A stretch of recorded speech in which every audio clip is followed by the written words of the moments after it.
Mina, how does this Dolphins offense need to evolve with Tua back at quarterback? First of all, we're so glad to see Tua back. Yes. Glad to hear that he is getting better.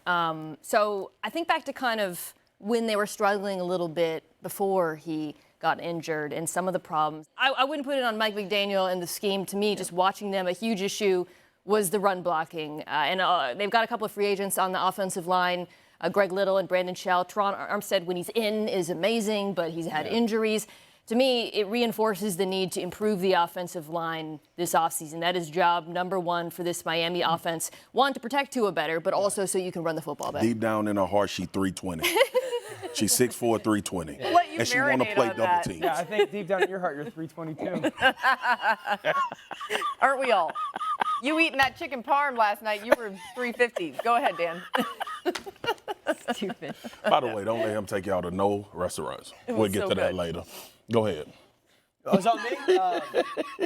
I think I agree with Mina. I think the aspect is this. When this team had to drive the football field, they couldn't.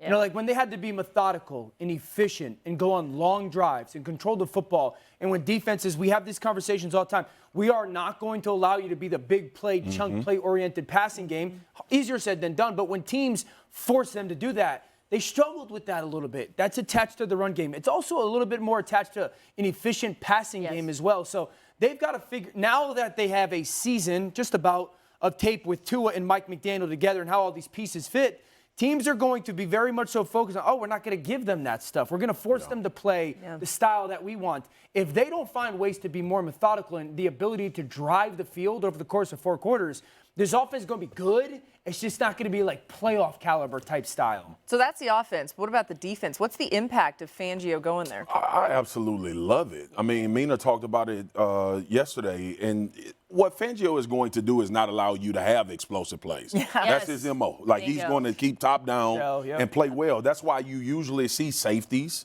and interior defensive linemen play well for him. He understands how you want to make offenses go. It's like what you said, Dio.